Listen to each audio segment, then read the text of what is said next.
everyone. My name is Nick Almonte. I'm the partner and director here at PTSMC Shelton. Today I'm going to be talking to you guys a little bit about blood flow restriction training and how that can benefit you in your recovery from an injury. Blood flow restriction training came about more recently in the performance world, and we've recently, through studies and research, found that it can be very applicable in the rehab setting as well. So what is blood flow restriction training? What we do, either on the arm or the leg, we use a small cuff here. We place this cuff on the affected limb.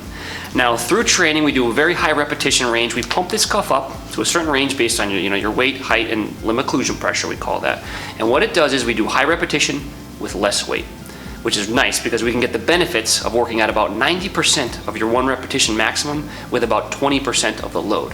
That means we can lift a lot lighter and get the same benefits as lifting very heavy. Now, what does that do for you? It accelerates muscle growth, it increases your rehab potential, and gets you back to sport or the activities that you want to do faster. This is a cuff I have right here, very similar. This is something that would be used on our leg. So what we would do, we would simply wrap this around the thigh here. We would inflate this slightly, okay, and we would have you perform a very simple exercise with it too, which we'll demonstrate shortly. So the reason blood flow restriction training works so effectively is because through this occlusion, what we get is a hormone change, right? So at the cellular level, we're getting this cascade of hormones which promote muscle growth at a much faster rate.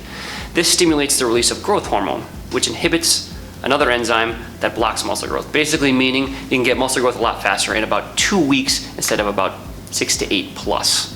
So what you're seeing here is a patient we're rehabbing for a bicep strain at the distal insertion down by the elbow. Okay, we have the band around his upper arm here as he's doing a curl. Now we can work at very light resistance here and get that same benefit as we spoke about before, working very heavy.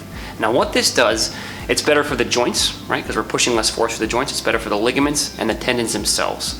Now working at this lighter weight, getting the same benefit of working heavy is great because it decreases the risk of re-injury versus getting these same gains over a longer period of time working with something very heavy.